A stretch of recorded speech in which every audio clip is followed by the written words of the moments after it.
बच्चों, कैसे हो आप सब।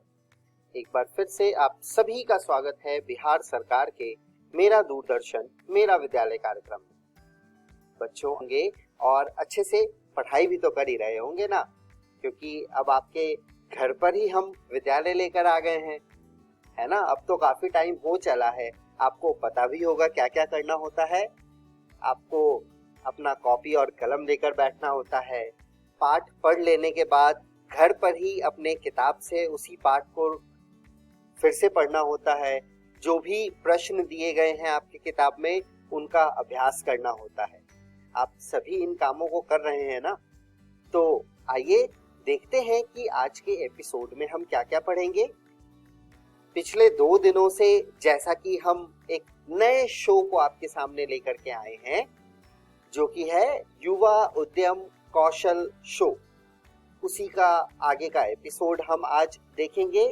इस वीडियो में हम लोग क्या क्या करेंगे, इसमें फिर से हमारे पास हैं काव्यल सेदानी और केतन सिंह, और सवालों के सिलसिले भी हैं। ये तो आपको बड़ा मजा आता होगा, है ना। आप सभी सवालों को नोट भी करते होंगे और अपने सही उत्तर को स्क्रीन पर दिए गए नंबर पे भेजते भी होंगे। और यस ऐप तो आपने डाउनलोड कर ही लिया होगा। तो सवालों के सिलसिले के बाद हम कक्षा 9 के गणित का पाठ संख्या पद्धति के बारे में पढ़ेंगे, और उसके बाद हम सामाजिक विज्ञान के इतिहास के फ्रांसीसी क्रांति के बारे में जानेंगे। तो चलिए शुरू करते हैं आज के एपिसोड को।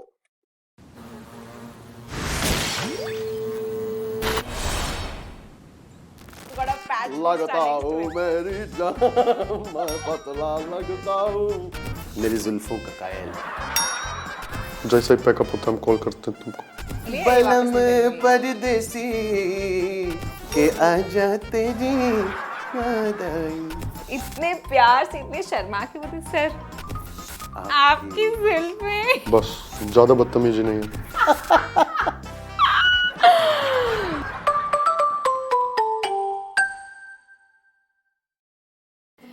हर टेंशन की दवा पता है क्या है? पता है क्या है?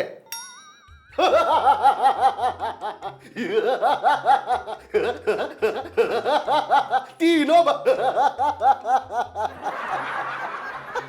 क्या? कोई मेरा प्लग निकालो वरना मैं हंसता रहूंगा। अरे हंस। रोज रात को झाड़ पर उल्टा लटकते इतना जोर जोर से हंसती है, अब नहीं हंस रही। कहाँ है तुम्हारा प्लग? यहाँ पे तो लगा ही नहीं है, ग्राउंडिंग ही नहीं है कोई। खैर ये तो कुछ भी नहीं था। दोनों हाथ ऊपर लो ऐसे, और उसके बाद 1 2 3 स्टार्ट। मुझे नहीं हंसी आ रही। अरे अम्मा, अरे हरियाणा। बहुत मजा आया। ऐसे दिमाग ये अभी तक हंस रही है। एक बार मेरी हंसी शुरू हो जाती है ना, तो बंद करना बहुत मुश्किल है। ऑफ का बटन नहीं है मेरे पास। हंसी है कि डायरिया है? शो पे फोकस करो। ओके। दिमाग इतना हल्का और पॉजिटिव लग रहा है ना, और यही सबसे ज्यादा जरूरी काम होता है। एग्जैक्टली। जिंदगी में हंसी मजाक होना चाहिए ही चाहिए, जिससे टेंशन, डिप्रेशन, एंजाइटी, कोई भी चीज हमें छू ही ना सके। लाइफ के प्रति पॉजिटिव रहने के लिए हंसना और दूसरों को हंसाना बहुत जरूरी है। इसमें तो मैं दाद देती हूँ तुम्हारी केतन, यू आर फैंटास्टिक। मैं भी अपनी दाद, खाज, खुजली सबको देता हूँ। मतलब अपनी खुशियाँ अपने हाथ में है, तो जब टाइम मिले हंसने का मौका मत छोड़िए। अगर आप उदास महसूस कर रहे हो तब भी हंसो, अगर दिमाग में कोई टेंशन है तब भी दिल खोल कर हंसो, क्योंकि हंसना मतलब दिमाग की पॉजिटिव बत्ती को जलाना और जिंदगी के प्रति सकारात्मक सोच रखना, जिससे कोई भी जरूरी फैसला लेने में आसानी हो। हंसने का मतलब ये नहीं कि कहीं पे भी जाके हंसने लगो, थोड़ा मौका देख के हंसो। पता चला किसी के घर में कुछ प्रॉब्लम हुई है, वहां जाके तुम हंस रहे हो, पड़ गया घर में आग लग गई, मैं सब जल गए। जैसे कि आनंद राज, जो एक इंजीनियर था, जो फिर रेडियो जॉकी बन गया, फिर अपने सपनों को पूरा करने के लिए एक बिजनेस शुरू किया जिसका नाम है ईट और वेस्ट राजा इन बेंगलुरु, मतलब खाओ या फेंक दो। आनंद की दुकान में आपको मिलते हैं फ्रेश फ्रूट जूसेस जो निकले हैं अलग अलग फलों के रसों से। वो चीज जो आनंद को अलग बनाती है बाकी लोगों से वो ये है कि जूस बेचने का तरीका, जैसे तरबूज का जूस तरबूज के कटोरे में और अंगूर का जूस खरबूजे के कटोरे में।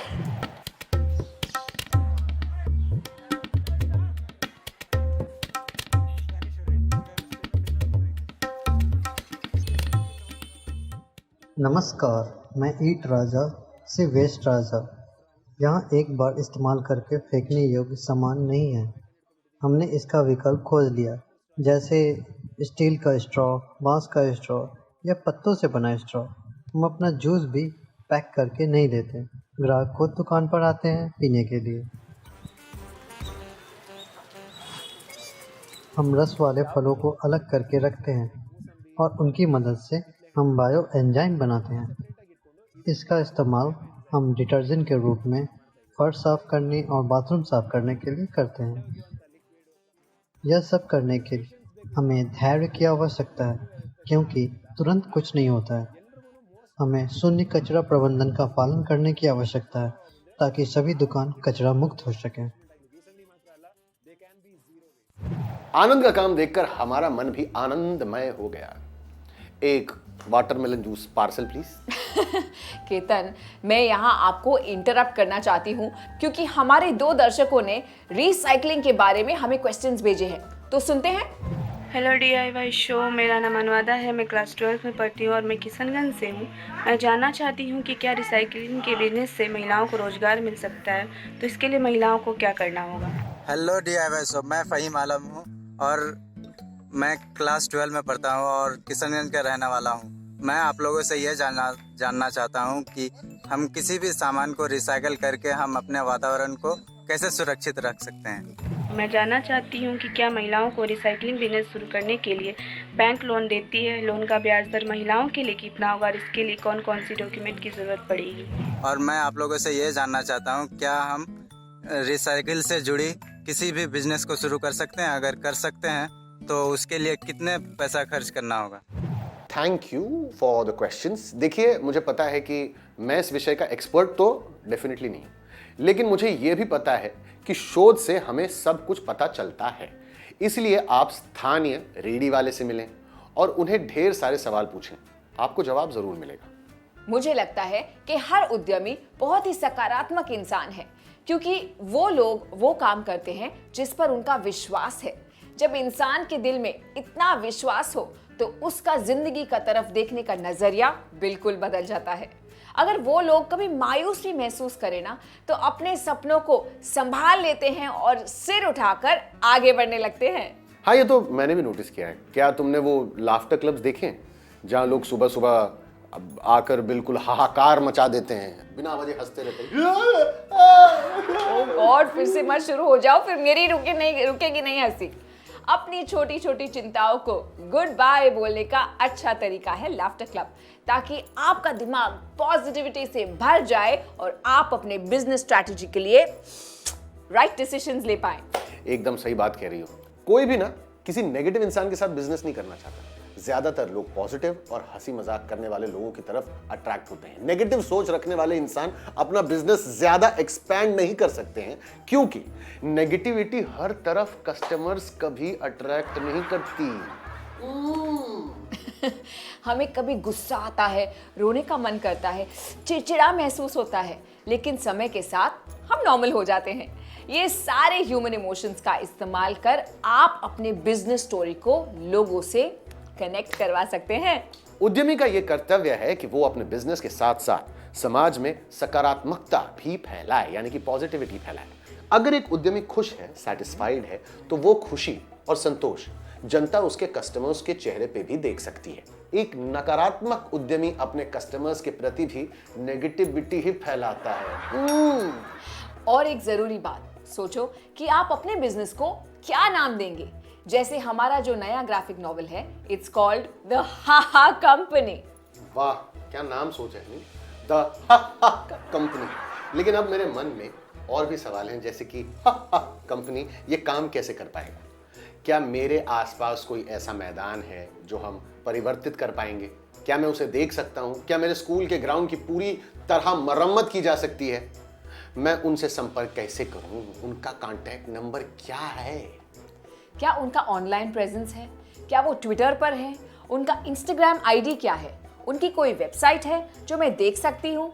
कॉल टू एक्शन नंबर क्या है? उन्हें संपर्क करने का क्या नंबर है? तो जब फोन की घंटी रिंग हो तो जल्द से जवाब दें, और अगर कोई ईमेल आए तो सुपर फास्ट तरीके से ईमेल का जवाब देना भी जरूरी है, with a positive and direct answer to the question. नई तस्वीरों के साथ इंस्टाग्राम और वेबसाइट लगातार अपडेट करते रहना, गूगल टैग लिंक्स के साथ, ताकि आप और जानकारी हासिल कर सकें। ये कहानी बहुत जबरदस्त है, चलिए देखते हैं।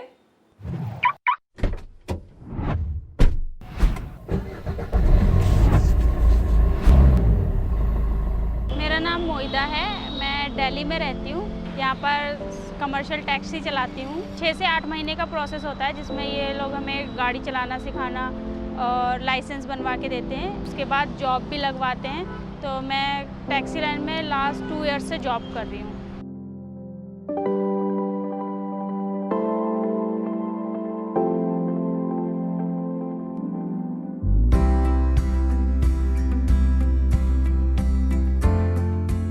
पर डे 8 आवर्स की ड्यूटी होती है। 1 डे वीकली ऑफ डे होता है हमारा। ड्यूटी के दौरान हमें जैसे कि एयरपोर्ट से पिकअप ड्रॉप मिलते हैं, पिक करना होता है, घर ड्रॉप करना होता है मैम को। कुछ लोग हमारे 8 आवर्स और 4 आवर्स का पैकेज होता है, तो वो उसके थ्रू बुक करते हैं, जैसे उनको कहीं जाना होता है गेस्ट के यहाँ।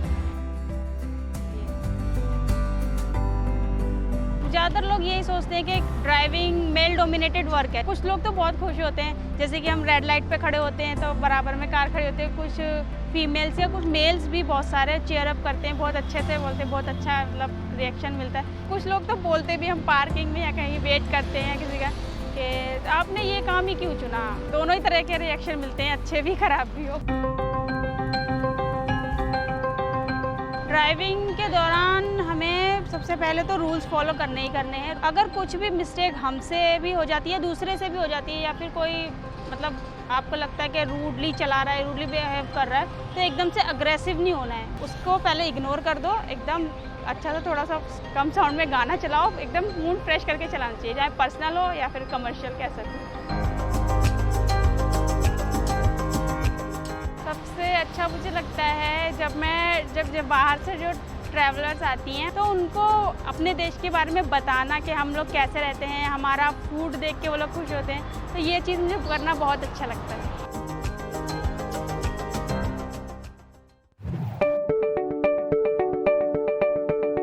My name is Syed Kasim. मैं पावर सेक्टर में काम कर रहा हूँ पिछले 5 साल से। तो इनिशियली मैं अपने डैड के साथ था। We were into thermal power sector. तो आई डिसाइडेड कि मैं कुछ अपना करता हूँ। स्टडी करने के बाद, चीज़ें देखने के बाद, फिर मेरे को रियलाइज़ हुआ कि रिन्यूएबल एनर्जी में जो सबसे ईजिली अवेलेबल एनर्जी है, जो हम दुनिया में कहीं से भी हार्नेस कर सकते हैं, दैट इज़ सोलर एनर्जी। तो 2018 में मैंने ये चीज़ स्टार्ट किया। मैं इंस्टॉल वगैरह करता था ये सारे सिस्टम्स लोगों के लिए। मेरे को कुछ ऐसा करना था कि हम पावर भी प्रोवाइड करें, लोगों को सोल्यूशन भी दें, और वो इन्वायरमेंट को डैमेज भी ना करे वो चीज़। एंड उसके अलावा ये बिज़नेस इतना अच्छा है कि अगर आप सिर्फ इंस्टॉलेशन से स्टार्ट करते हो gradually, then you don't need any funds. So in short 3 skills that you must know to start this solar installation business is first आपका technical know-how, second is your market research, and third is your marketing proposal। तो ये सारी चीज़ें लोगों को समझाना कि initial में थोड़ा सा कॉस्ट आपको लगता है लगवाने का, but with in 2 to 3 years वो आपका रिटर्न आ जाएगा। दिल्ली में बहुत सारे प्रॉब्लम्स हैं जिसको लोग केटर कर सकते हैं, हमारे यंग एंटरप्रेन्योर्स केटर कर सकते हैं। Instant and equal access to health care, equal access to education for people, they can come up with pollution controlling devices. Climate change एक इतना बड़ा इशू है कि सबको इसके लिए कुछ ना कुछ करना चाहिए। जैसे कार्स हो गई, स्कूटर्स हो गए, 2 व्हीलर्स हो गए, 3 व्हीलर्स हो गए, सब में जो है कुछ ना कुछ चीज़ें नई आनी चाहिए। बैटरी ऑपरेटेड आने चाहिए, सोलर ऑपरेटेड आने चाहिए। Solar operated e rickshaw would be a very good idea. अभी हमारे सेक्टर में जो चीज़ सबसे at the first we can improve is the technology. जिससे कि हम एफिशिएंसी बढ़ा सकें, हम ज़्यादा इलेक्ट्रिसिटी हार्नेस कर पाएंगे उसी स्पैन ऑफ टाइम में. This can also increase the cost for people to avail this solar energy for themselves. कहते हैं you haven't understood true love unless you've had a dog. They are also the only creatures who love you more than they love themselves. Special, right? Dogs don't need much. Food, lots of love, and playtime. Playtime is very important. और इसे कहते हैं voice over. मेरा नाम है तानिया नाबियार और मैं एक वॉइस ओवर आर्टिस्ट हूँ. और मैं एल डियाब्लो सॉसेस की को-फाउंडर भी हूँ. और मैं एक सिंगर भी हूँ.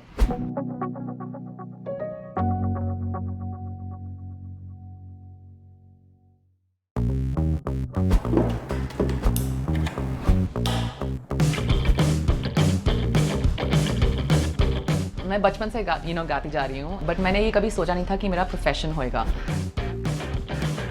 So before sauces, before voiceovers, I started off being self-employed, by being a singer. Because of singing, I knew I was very comfortable, in front of the mic. So मैंने सोचा मैं और क्या कर सकती हूँ, and that's how voiceover started for me. Check, mic check. जब आप स्टार्ट आउट कर रहे हो, you can have a basic mic जो आपके बजट में फिट हो. You need an audio interface. Once you have a mic, आपको एक audio interface चाहिए जो आपके mic और laptop को connect करता है. And then of course a laptop. So these are the three basic requirements. And you do not need a studio setup. You need a space where you can actually just record clearly. तो I think the one thing that you can do is कि आप अपने कमरे में try कर सकते हैं कि कहाँ पे आपको बेस्ट क्लैरिटी में साउंड आ रहा है. We live in an age where everything is just a click away. Gender equality is not just about women. It's about everyone. I'll protect you always from the rough roads ahead. When you're self-employed, हमेशा you have to keep in mind कि कुछ महीने अच्छे होंगे, कुछ महीने बुरे होंगे. And so singing led to voiceovers led to a sauce business, and that ways I'm never relying on one source of income. So you have to figure out कि आपका strong skill set क्या है and what can you make into a profession, and then work towards that. क्या बात है, मजा आ गया. Okay काजल, यहाँ पर अपने को शो रोकना पड़ेगा अभी. क्या? क्यों? अभी तो टाइम है. नहीं, क्योंकि अभी टाइम हो गया ना उस चीज का. ओह, अच्छा. सवालों के सिलसिले.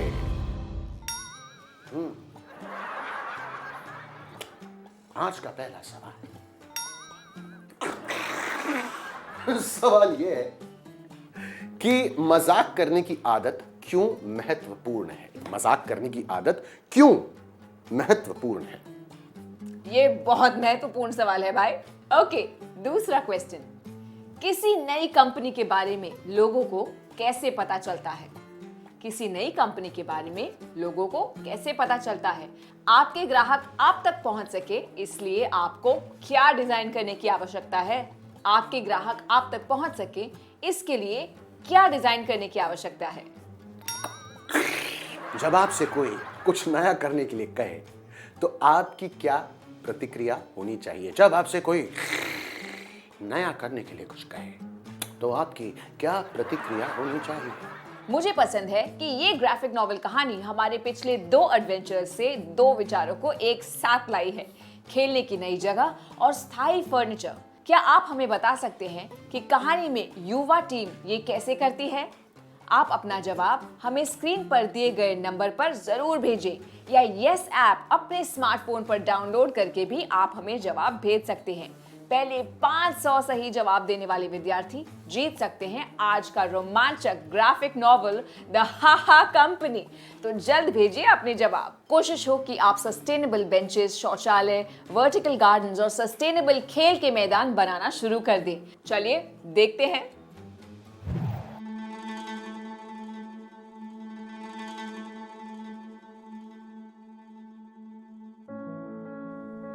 ये मेरा प्लेग्राउंड है. ये लड़कियों को हाथ भी नहीं लगाने दूंगा. ये तुम्हारा या मेरा नहीं है. ये हम सबका प्लेग्राउंड है और मैं इसे सबके खेलने के लायक बनाऊंगी. मिल गया टायर. इससे स्विंग बना सकते हैं. हाँ, हाँ, वुहू, कितना मजा आ रहा है. चलो और कुछ भी बनाते हैं ये स्क्रैप से, जैसे कि बैठने के लिए चेयर। वाह, क्या बनी है ये चेयर। अब कल और भी अच्छा बनाते हैं कूड़े से। अरे सुनो बच्चों, ये चेयर तो बहुत स्टर्डी है। और है क्या? हमें एक प्लान चाहिए और ढेर सारा ट्रैश और पैसा भी। नहीं शी, ये क्या बकवास कूड़े का फर्नीचर है। ये कूड़े का फर्नीचर नहीं, इसे बोलते हैं सस्टेनेबल फर्नीचर। सुनो टानी, एक स्कूल को बहुत अच्छा लगा आपका सस्टेनेबल फर्नीचर। उनको और भी चाहिए और पे भी करेंगे। मुझे भी खेलना है यार। चिंता मत करो, और कुछ ही महीने में हमारी कंपनी सक्सेसफुल हो गई। कभी अपने आप को अंडर एस्टिमेट मत करना। रवि जैसे नेगेटिव लोगों को पीछे छोड़ो। कोई भी कुछ भी कर सकता है, बस शुरू करने की देरी है। मैं तो पढ़ना चाहता था, पिताजी के कुछ इस समय तबीयत खराब होने के कारण मैं काम सीखने के लिए मैं इस लाइन में आ गई। आपको काम करने के लिए कितने आदमियों की ज़रूरत पड़ती है? इसमें अकेले भी हो जाता है, ना तो 4-5 आदमी भी कर सकते। 4-5 आदमी। कितना लाभ होता है ये काम में? ये काम में जितना हम बनावेंगे उतना ही हमको मिलेगा। आप ये सामान ले जाकर कहाँ बेचते हैं? ये सामान बन करके जाता है आपको गांधी मैदान, वहाँ से सेल होता है। सेल होता है। जब आप लोग कमाते हैं तो इसमें आपको प्रॉफिट होता है कि लॉस होता है? हम लोग को जो काम करते हैं वो हम लोग को मजदूरी मिलता है। तो आप मतलब यहाँ के मजदूर हुए? हाँ जी। आपको कितना मिलता होगा वेतन? हम लोग को वही समझिए कि 9-10 हज़ार। आपको एक कुर्सी बनाने में कितना समय लगता है? पूरा सेट के तैयारी होता है। 3 सीटर सोफा, 2 कुर्सी, 1 टेबल, लग जाता है 7 दिन। आप ये सब काम कहाँ से सीखे हैं? मैं तो पटने में सीखा हूँ। पटना में सीखे हैं। आप इन सब लकड़ियों को शेप कैसे देते हैं? ऐसे जो आप लोगों ने मूवमेंट दिया वो कैसे देते हैं? गैस से बेंड होता है सब। लकड़ियों को कैसे छाटते हैं? काटते हैं आरी से।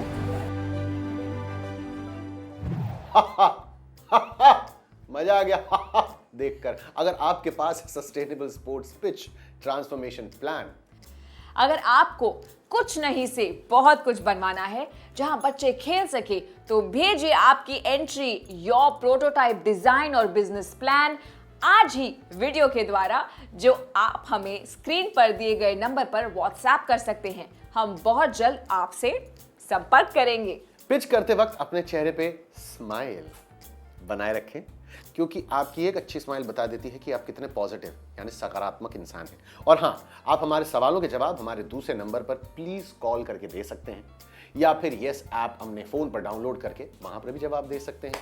पहले 500 सही जवाब जो विद्यार्थी देंगे उनको मिलेगा हमारा सुपर इंटरेस्टिंग ग्राफिक नोवेल। तब तक happy learning and see you soon. नमस्कार, मैं केतन सिंह और मैं काव्यल सिदानी।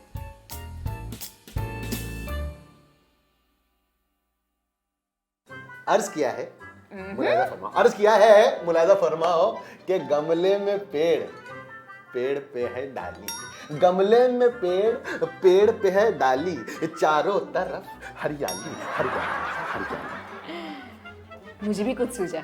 हाँ, सोने की चम्मच, चांदी की थाली। वाह। सोने की चम्मच, हाँ। चांदी की थाली। वाह। तुम्हारा दिमाग रहेगा खाली का खाली। I'm so proud of myself. पता नहीं किसकी जीवन लाने बोल रही है। मेरा दिमाग कोई खाली नहीं है। ये तुम देख रही हो, ये देखो, ये पूरा नर्सरी मैंने यहाँ पर रेडी किया है। ये फूल, ये पत्ते, ये झाड़, ये पत्ती, ये बूटे, ये फल, ये फूल। पता है इसके कितने फायदे होते हैं? कितने फायदे होते हैं ऐसे नर्सरी बनाने? बताओ बताओ। मैं क्यों बताऊं? मैं उन लोग को बताऊंगा, और मैं तुमको ये भी नहीं बताऊंगा कि मैं उनको कहाँ बताने वाला मुझे हूं। पता है तुम कहाँ बताओगे। तुम ये सारी इंफॉर्मेशन देने वाले हो हमारे युवा उद्यम कौशल शो पे। तुमको तो पता है। मुझे सब पता है, क्योंकि मेरा दिमाग खाली नहीं है। तो आपसे मिलते हैं युवा उद्यम कौशल शो पे और डिस्कस करते हैं ये ब्यूटीफुल सी हरियाली। सब पता है यार इसको तो।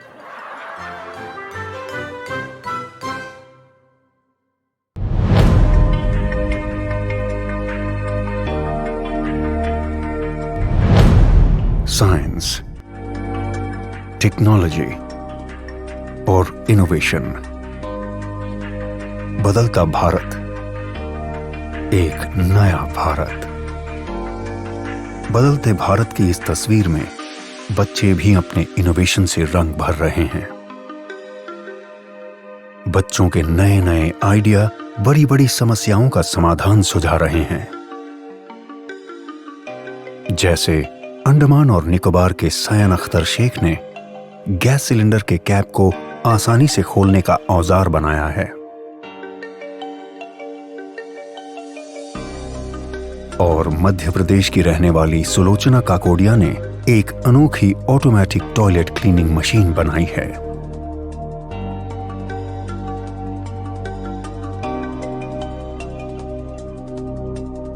भारत सरकार का विज्ञान एवं प्रौद्योगिकी विभाग DST और राष्ट्रीय नव प्रवर्तन प्रतिष्ठान भारत NIF ऐसे ही लाखों नन्हे इनोवेटर्स को देश भर से ढूंढने का प्रयास कर रहे हैं।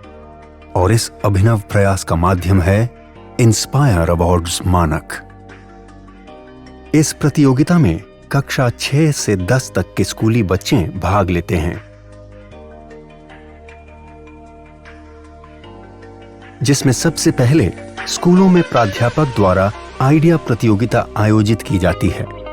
इसके जरिए बच्चों के बेस्ट 2 से 3 आइडिया का चयन किया जाता है, जिसका नामांकन इंस्पायर अवार्ड्स मानक के वेब पोर्टल पर स्कूल द्वारा किया जाता है।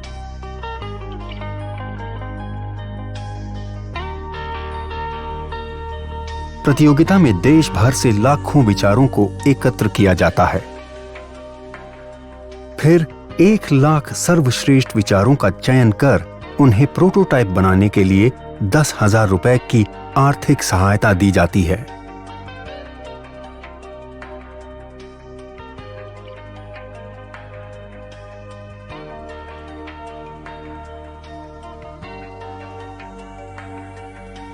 और बच्चों को जिला स्तरीय प्रतियोगिता में भाग लेने का अवसर मिलता है।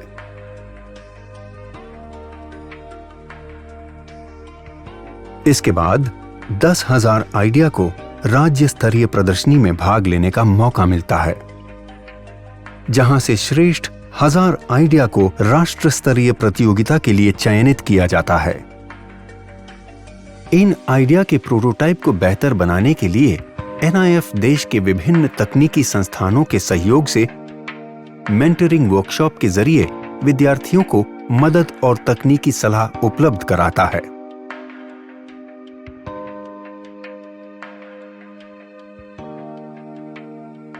राष्ट्रीय स्तर की प्रदर्शनी में श्रेष्ठतम 60 को राष्ट्रीय पुरस्कार के लिए चयनित किया जाता है।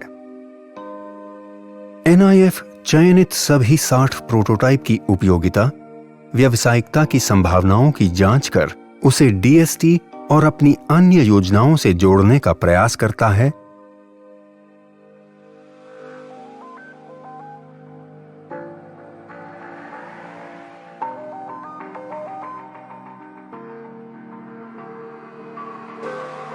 तथा वार्षिक festival of innovation and entrepreneurship में उनकी प्रतिभागिता कराता है।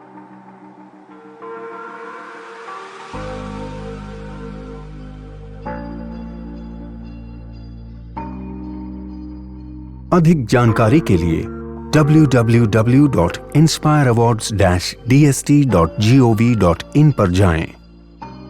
आइए लाखों विद्यार्थियों को भविष्य के इनोवेटर्स बनने में हम भी मदद करें और उन्हें कुछ नया और बेहतर करने के लिए प्रेरित करें और इन बच्चों के आइडिया के जरिए एक नया भारत बनाएं। इंस्पायर अवार्ड्स मानक, inspiring innovators of tomorrow. Million minds augmenting national aspiration and knowledge.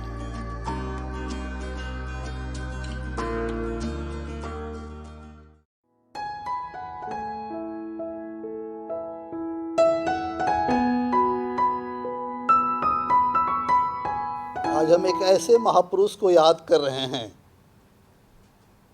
जो जन्म तो भारत में लिए लेकिन पूरी दुनिया के वो हो गए। लोग बताते हैं कि पिछले 200 वर्षों में ऐसा व्यक्ति इस ज़मीन पर पैदा नहीं हुआ था। आप हैं बापू, जिन्हें प्यार से हम बापू कहते हैं। बच्चे खास करके उनको बापू कह करके बुलाते हैं। कभी गुरु रविन्द्रनाथ टैगोर ने उन्हें महात्मा कहा तो लोग महात्मा गांधी कहने लगे उन्हें। सुभाष चंद्र बोस ने उन्हें राष्ट्रपिता की उपाधि दी तो उन्हें राष्ट्रपिता भी कहा जाता है। उनका पूरा नाम है मोहनदास करमचंद गांधी। 2 अक्टूबर 1869 को पोरबंदर गुजरात में उनका जन्म हुआ। आज के दिन उनके जन्म हुए लगभग 150 वर्ष हो गए। देश को आज़ादी दिलाई। पूरी दुनिया में जहाँ भी दमन होता है, जहाँ भी अशांति होती है, प्रकृति के साथ खिलवाड़ होता है, मानवता के ऊपर त्रासदी होती है, लोग गांधी को याद करते हैं। बापू में ऐसे गुण थे कि उन्होंने पूरी दुनिया को मदद की और एक नया विकल्प दिया। इसलिए तो जिस आदमी के जन्म के 150 वर्ष हो गए, मृत्यु के लगभग 72 वर्ष हो गए, और आज भी पूरी दुनिया में सबसे अधिक किताबें, सबसे अधिक व्याख्यान, सबसे अधिक चर्चा बापू की होती है। मैं चंपारण से जुड़ा हुआ हूँ। बापू पहली बार 10 अप्रैल 1917 को पटना आए थे चंपारण में जाने के लिए। वहाँ नील्हे गोरों का अत्याचार था, किसान अत्यंत त्रस्त थे। पंडित राजकुमार शुक्ल ने उनसे बार बार आग्रह किया कि चंपारण आइए और वहाँ के किसानों का दुख दर्द समझिए। उनके अत्यंत आग्रह पर महात्मा गांधी 15 अप्रैल 1917 को मोतिहारी पहुँचे।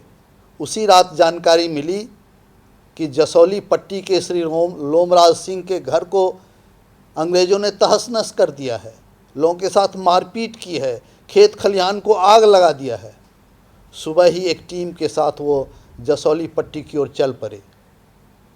चंद्रहिया जब पहुँचे तो थानेदार ने रोका और कहा कि आपके नाम से पत्र है और अभी आप मोतिहारी लौट जाइए। मोतिहारी लौटने पर उनको पत्र दिया गया और उसमें लिखा था डिस्ट्रिक्ट कलेक्टर ने कि तुरंत आप चंपारण छोड़ दें क्योंकि आपके रहने से यहाँ शांति भंग होने की संभावना है। आप नहीं छोड़ेंगे तो आप पर मुकदमा दर्ज किया जाएगा।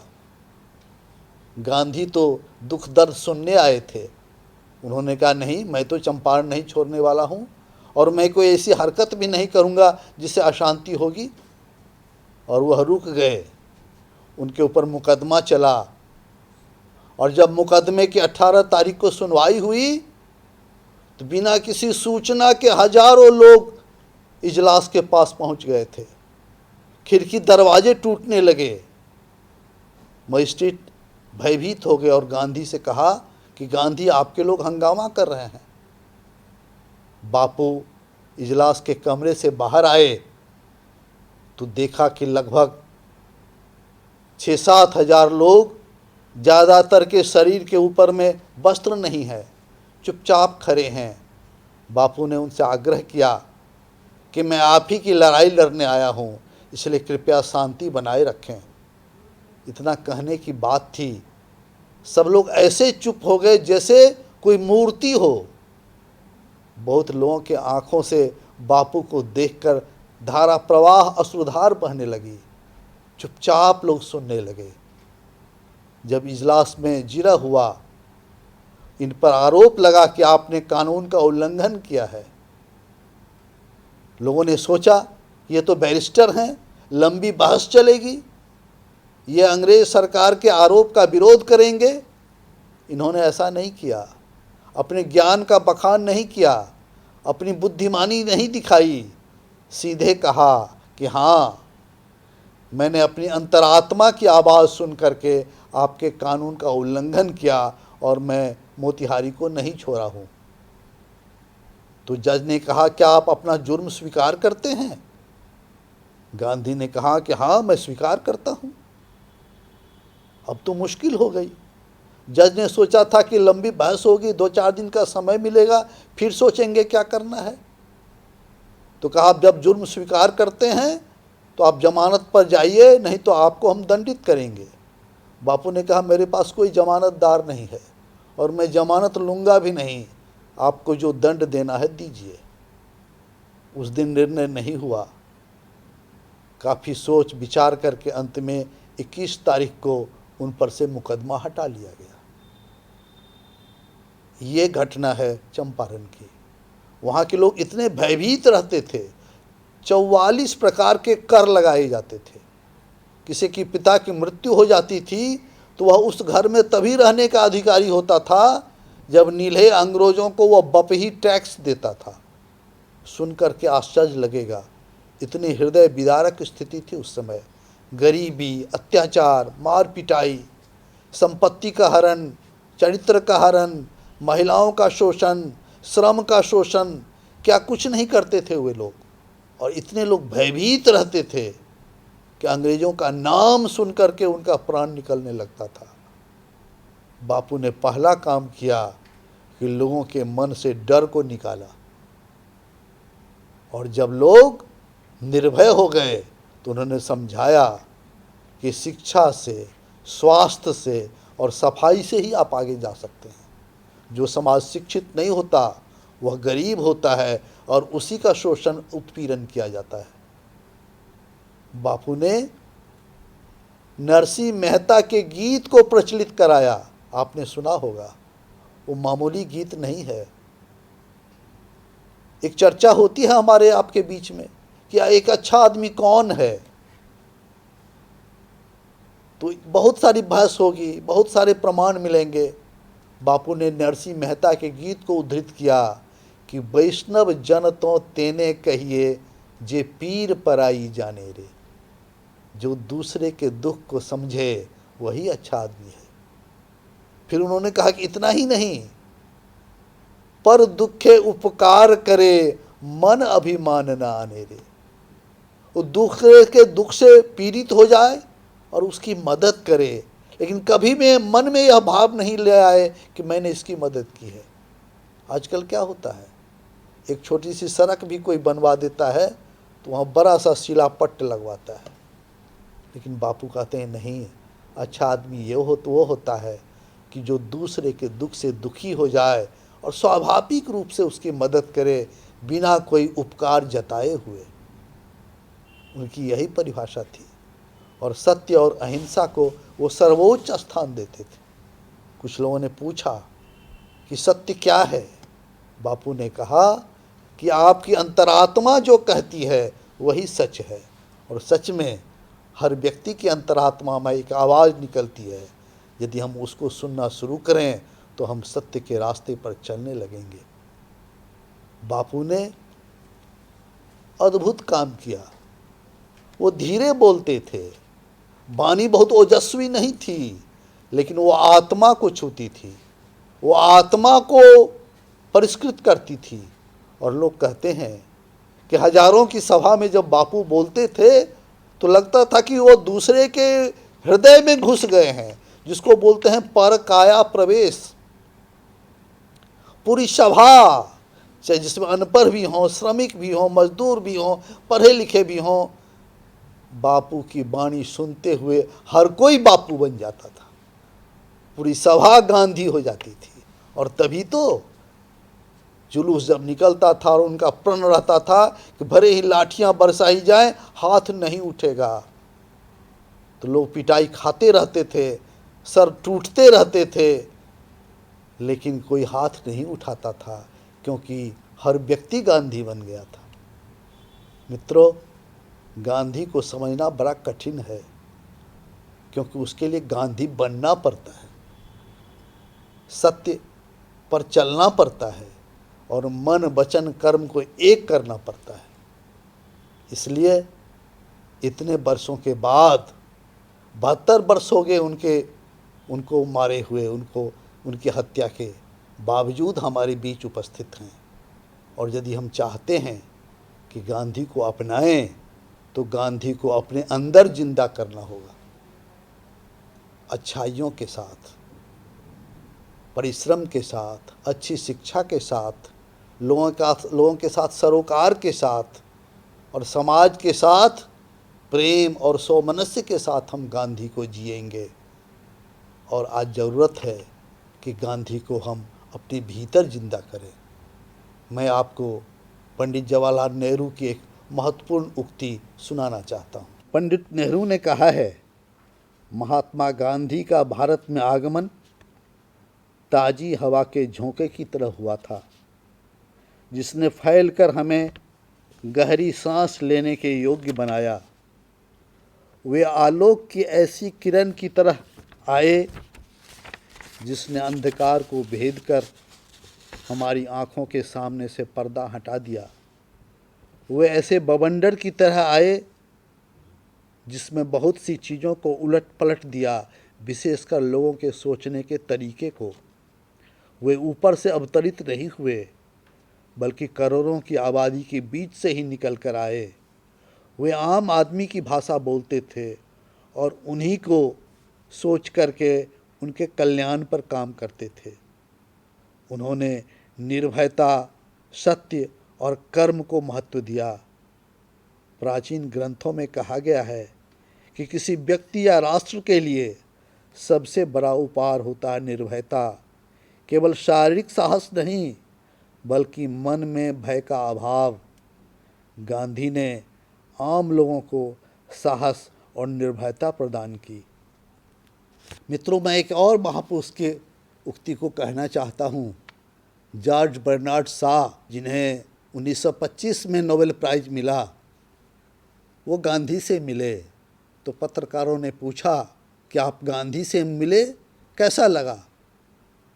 उनकी उक्ति है कि कोई हिमालय को देखे और उससे पूछे कि हिमालय कैसा लगा। वास्तव में उन्होंने गांधी की तुलना हिमालय से की। कुछ लोग अभी भी मिलेंगे कि जो गांधी की आलोचना करते हैं। मुझे लगता है कि शायद उन्होंने गांधी को ठीक से नहीं पढ़ा, ठीक से नहीं जाना। विचारों की भिन्नता हो सकती है, जैसे किसी को रसगुल्ला अच्छा लगता और किसी को पेड़ा अच्छा लगता। हर के अपने अपने स्वभाव के अनुकूल चॉइस होते हैं। हो सकता है कि गांधी की बातों पर चलना आपके लिए कठिन हो, लेकिन गांधी अपने आप में अनोखे हैं और शायद वही एक विकल्प हैं दुनिया में जो सुख और शांति ला सकते हैं। खास करके जब प्रकृति का दोहन, कोरोना जैसा संकट उत्पन्न हो गया है, तो गांधी ही एक विकल्प हैं जो हमें कम से कम व्यय कर जीवन जीने की कला सिखाते हैं। और जब गांधी की मृत्यु हुई तो महान वैज्ञानिक आइंस्टीन ने कहा कि आने वाली पीढ़ी शायद ही विश्वास करेगी कि गांधी जैसा कोई हार मांस का पुतला इस पृथ्वी पर जन्म लिया था।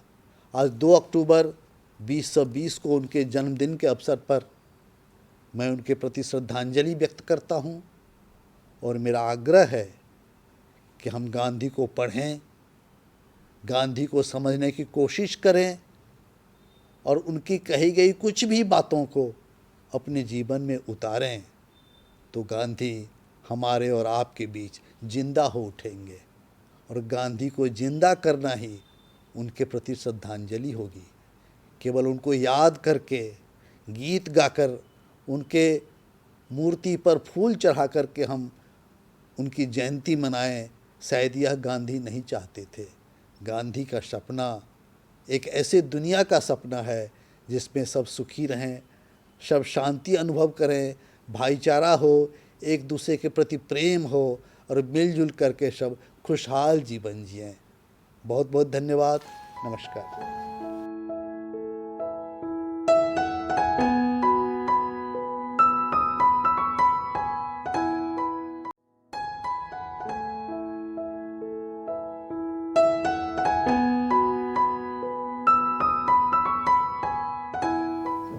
आप जानते हैं कि कहानियाँ सबको अच्छी लगती हैं और कहानी हम मज़े के लिए भी सुनते हैं और कई बार कहानियाँ हमें नए सपने भी देती हैं। हम लोगों ने गांधी के व्यक्तित्व और उनके जीवन के आधार पर कहानियों की 2 किताबें बनाई हैं।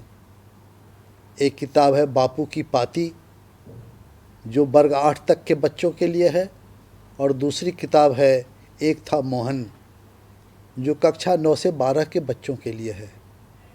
इसे श्री सोपान जोशी ने लिखा है और यह प्रतिदिन बिहार के विद्यालयों में प्रातःकालीन सभा में बच्चों के द्वारा पढ़ी जाती है।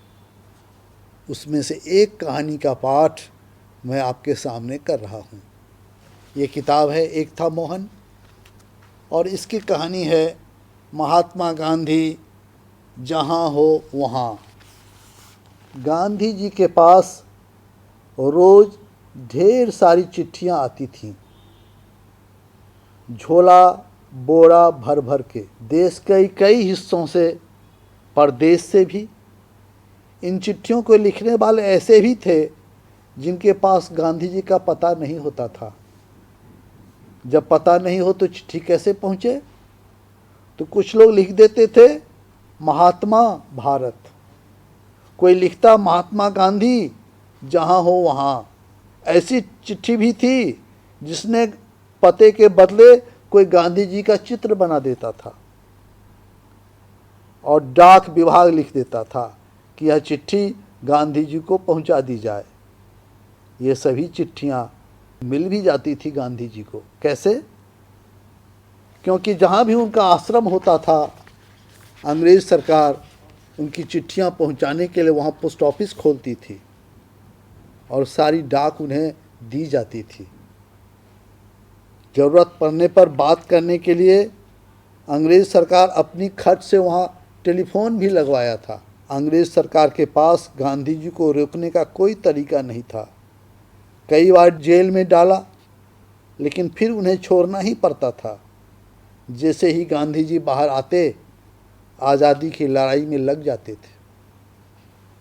गांधी जी के पास कोई सरकारी पद नहीं था, वे कोई उद्योगपति या सेनापति नहीं थे, न वे खेल कूद या फिल्मी दुनिया के सितारे ही थे। एक झोपड़ी में उनका घर था, एक छोटी सी धोती वे बांधते थे और सादा खाना खाते थे।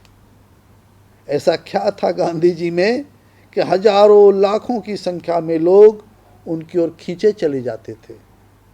इतना सम्मान दुनिया के किसी सेनापति, प्रधानमंत्री, राष्ट्रपति, उद्योगपति, डॉक्टर या इंजीनियर को नहीं मिला।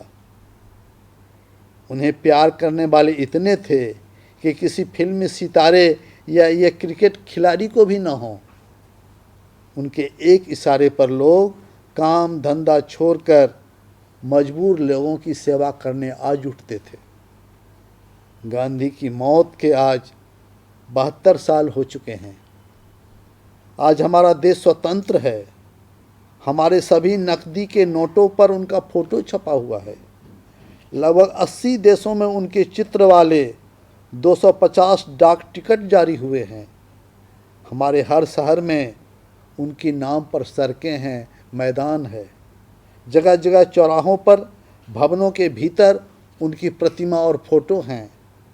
इतिहास में ऐसा कोई नहीं है जिस पर इतना लिखा जाता हो, जिस पर इतनी संख्या में हर साल किताबें छपती हों जितना महात्मा गांधी के ऊपर छपती हैं। यह वही मोहन है, यह वही मोहन है जिसे माँ उसे मोनिया बुलाती थी। बच्चों के जैसा वह भी एक बच्चा था, जैसे आसपास के बच्चे हैं। थोड़ा डरपोक, थोड़ा हिम्मत वाला, लेकिन बहुत ही सच्चा। तो मैंने गांधी की एक छोटी सी कहानी आपको सुनाई। उद्देश्य यह है कि आप गांधी को पढ़ें, गांधी को समझें, जानें और गांधी की यात्रा में शामिल हों। बहुत बहुत धन्यवाद, शुभकामनाएं।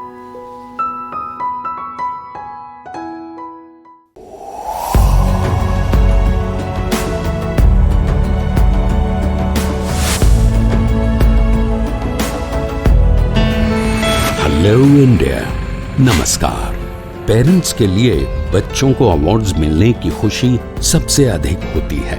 और अगर ये अवार्ड्स ऐसे आइडिया इनोवेशन के लिए मिले जो दूसरों की जिंदगी को आसान बना दे तो ये और भी बढ़ जाती है। देश भर के हजारों बच्चे विज्ञान पर आधारित अपने आइडिया इनोवेशन के लिए पहचान और सम्मान पा रहे हैं और नए भारत के निर्माण का हिस्सा बन रहे हैं। आप भी 6ठी से 10वीं कक्षा में पढ़ रहे अपने बच्चों को DST और NIF द्वारा आयोजित इंस्पायर अवार्ड्स मानक में भाग लेने के लिए प्रेरित करें। अधिक जानकारी के लिए गूगल करें इंस्पायर अवार्ड्स मानक।